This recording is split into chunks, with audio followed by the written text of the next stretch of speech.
Hello there and welcome to, I believe, my second update for my 5 tries to figure it out project. The description is it right there in the title. You take items that are in your collection, not getting very much use. Maybe they're those things that you tried when you first got them and they just didn't seem quite right.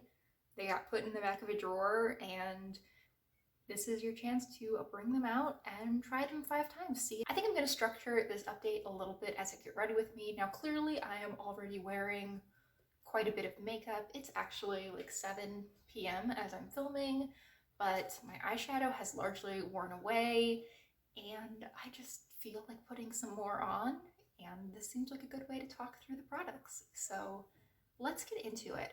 I think we're actually going to start with the one product that I won't be using. This is a peach eyeshadow. This was from my Wet n Wild 32 pan palette, and this is not the original color. I ended up mixing this with a slightly deeper peachy color from the same palette, and it ended up looking a bit like this. It is, that's the blush that we're going to be talking about in just a minute. It's okay. It's fine. I did end up using it 5 times before I mixed it with the other shade, but it just hasn't become a favorite, and I think I will use it more as a slightly deeper color. It was just not a really easy color for me to wear. It was a little bit too orange and too bright for my preferences. We're going to start with this wine shade. This is from my Shades by Shan duo. I got this in an Ipsy bag, and it's not a super pigmented shadow, which is actually really good for me, because I would not know what to do with this if this was super pigmented.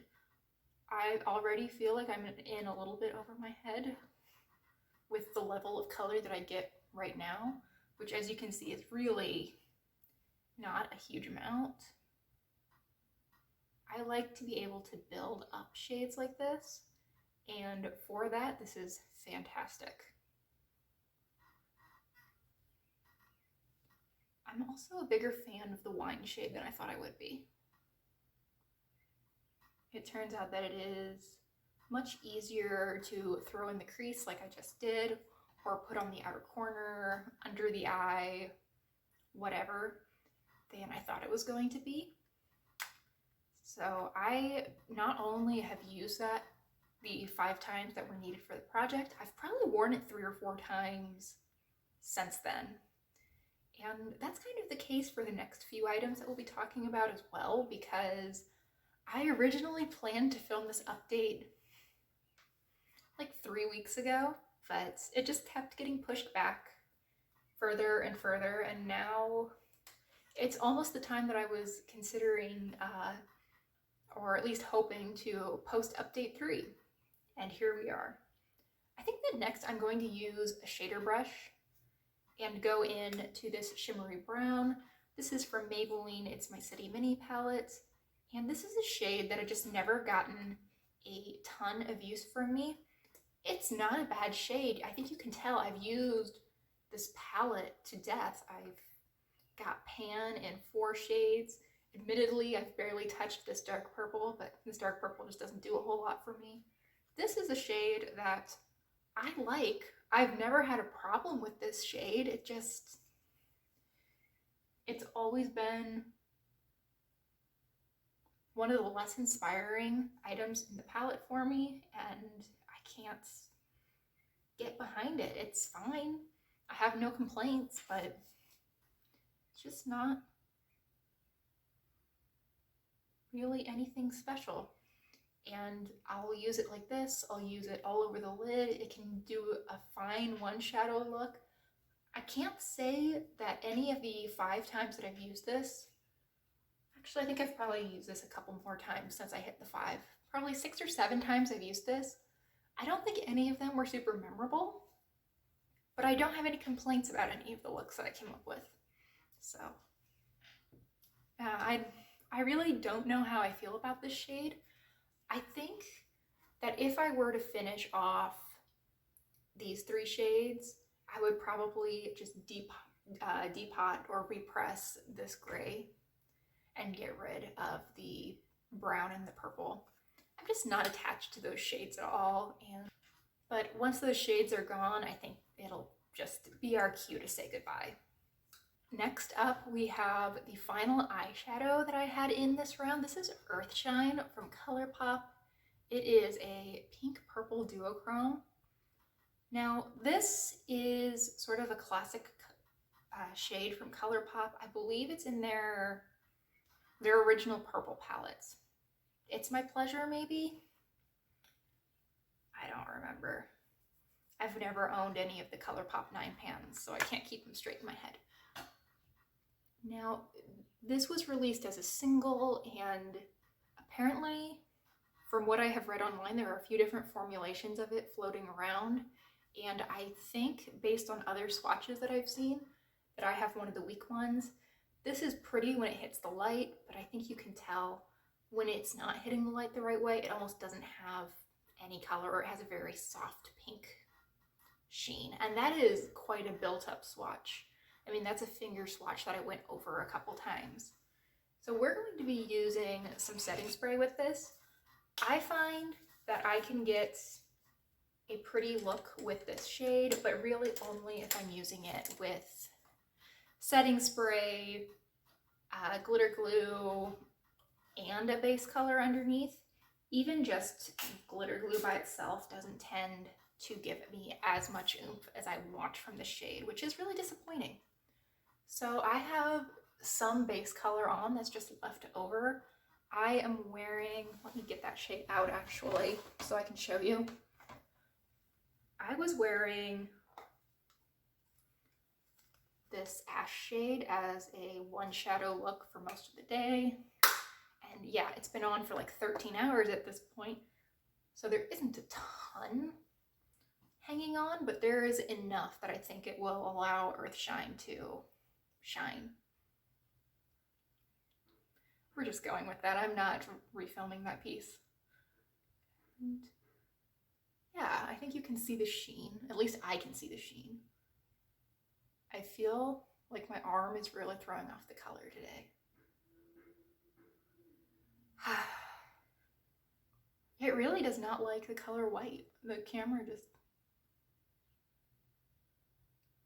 decides sometimes that my arm is too light for its liking and it throws off the white balance. Yeah, that's building up nicely. It's really pretty. It is a nice shadow when you work with it, and I'm glad that I figured out how to work with it. I just wish that I'd gotten the better formulation. I wish that ColourPop had sent me one of the good ones so that I could, you know, get a really nice, pretty effect without having to work hard. Because that's really all I want, is to have pretty things but not need to work hard for them. Okay, so I mean, let's just call it good on the eyes. I would probably do more if this was really getting ready for the day, but again, it's 7 o'clock in the evening. What am I going to do after this except for maybe film another video? Actually, I am filming another video, so I should probably do more makeup. I have this Lights Camera Lashes mascara from Tarte. I'm gonna put this on. This is my 3rd time using this, I think. And so far, I'm quite impressed with it. I think the CoverGirl 3-in-1 is not doing quite as much for me as it used to. Or maybe I had a somewhat dried up tube, or, you know, many possibilities, but I'm just not as happy with it recently as I have been in the past. So I don't know if I'm going to go back to that after this is done, which will be a very long time, so I don't know why I'm even worrying about it at this point, but it's kind of sad. That was the first mascara I ever purchased, I think. It was that or the same CoverGirl one, same line, but the purple tube. Professional, maybe? I don't know.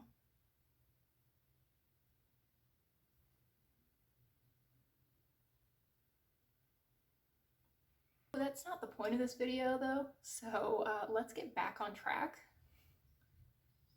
and talk about blush. And I had one blush in this 5 tries to figure it out. It is the peach shade from e.l.f. This is one of their primer infused blushes, and this is the shade Always Peachy, and it is indeed always very, very peachy. I mean, there it is on my finger. It is very pigmented, and it can have sort of a powdery finish. I definitely need to do some work to blend this in, and I don't find that I can ever do a great job of blending this in. I feel like you can definitely tell where it ends, and I'm not sure that I love that. And this is actually one of the lighter shades in the range. I think that it's not necessarily a depth problem with me. I think it might be just more of a skin tone issue. I mean, I'm a very pink person, and this is a very orangey take on peach. This is like tangerine colored. So the way that I've been using this, that I've been most happy with, is just to really lightly tap in there with my blush brush. It picks up a lot of powder. Then I'll tap as much of it off as possible and just hit the very apple of my cheek. And that seems to do okay. Maybe a little across the bridge of my nose, because I feel like the pink that I was wearing earlier is really showing through. So that's the look that I end up with. I had to blow away powder. This is just a super powdery product, and this is still not a favorite formula. This is still not something that I think I would ever purchase another one of, but it is something that I think I've learned how to work with. There are situations where I like using it. I did use this a couple of times as an eyeshadow, and I thought that it worked relatively well. I definitely need to do a little bit more work to blend it out than I would expect to need to do if I was using a blush as a transition color, but I guess I need to do more blending with this blush than I want to do in any circumstances that I use it. So yeah, lots of products that aren't becoming big faves but are very workable for me, and I'm keeping around this time around. Hopefully next time we'll have some bigger hits. And let's get to what's going in this next round. We have a little bit more of a variety of products in this time, including an eyeliner. This is the No Budge Retractable Liner from e.l.f. I have mine in the shade Navy. And I mean, it's a navy liner that I was trying to swatch over something else that didn't work very well. It is not very creamy, but it is pretty blue. And I think I could get some really pretty looks with this. I think that I could make a really bold blue line in my waterline, and then really bring that out further with some more blue eyeshadow on the lower lash line. I'm gonna play around with this, use it 5 times, see if I can't figure out a way to make myself love it. Next we have Mildew from Urban Decay. This is a shadow stick. I got this from Influenster, and I do like it. It's very pretty. It's a metallic blue-green, and it is a really lovely shade. I just don't use this. I don't think to use it ever. I think I've used this all of like 8 times since I've owned it, which has been like 4 or 5 months at this point, and that's ridiculous. So I want to make a point of using this more. I want it to become something that is just part of my rotation, that I think of when I'm doing a blue look or a green look, because it's to the point where I do looks that this goes with and I don't even think to reach for it because it just doesn't exist in my blue and green eyeshadows in my mind. That filing cabinet that has my blues and greens, for some reason, is missing this product, and it needs to be incorporated. We need to file that away in the correct section. We also have a brow product. This is from Benefit, and it is the 24-hour brow setter. This is the clear version. I got this in an Ipsy as well. And I was talking about the thing that I got in Ipsy like 10 minutes ago, so that was probably not a great use of it as well.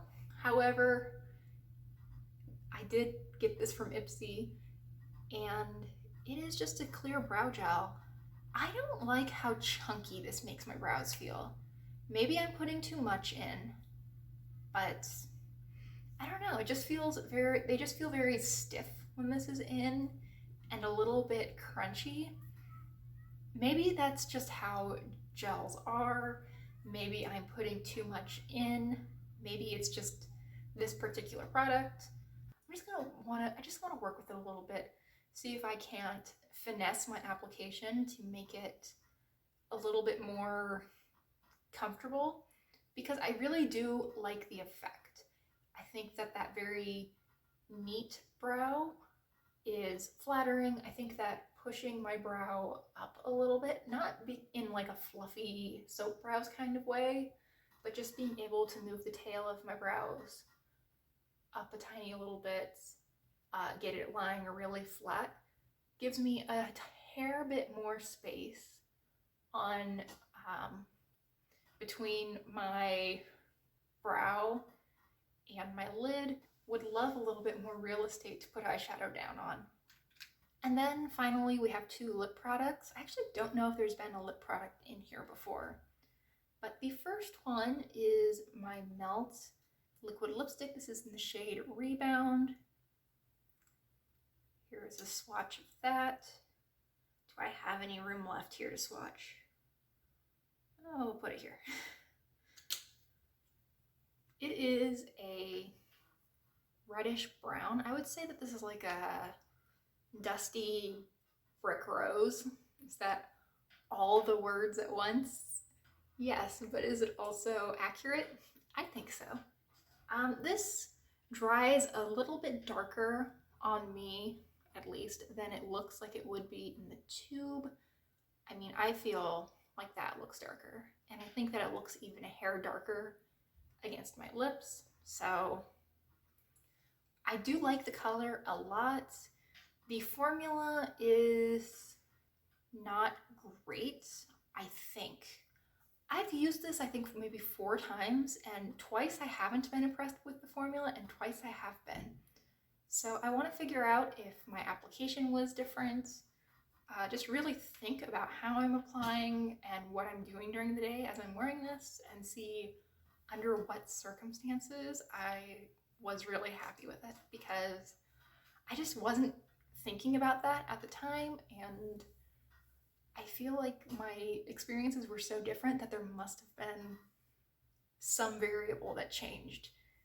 I just need to play around with this more to figure out what that was. And then the last product is from Anastasia. This is another Ipsy product, and this is a mini matte lipstick in the shade Dead Roses. This color is gorgeous. This formula is so dry. Oh, it's so dry. But it's really pretty. And I don't know what I need to do to make this work. Do I need to put lip balm underneath? Do I need to wear gloss on top? Do I need to just have my lips in perfect condition already before I put this on? I don't know, but I want to make this work because it is beautiful. And with that, we have my update. Thank you so much for watching. I hope you enjoyed. Please let me know what you think of this style, like get ready with me kind of update versus the more methodical, just talk through the items, maybe show some pictures that I did previously. I hope you'll consider liking and subscribing if you enjoyed. Definitely share your thoughts, and I hope I'll see you in the next one. Bye.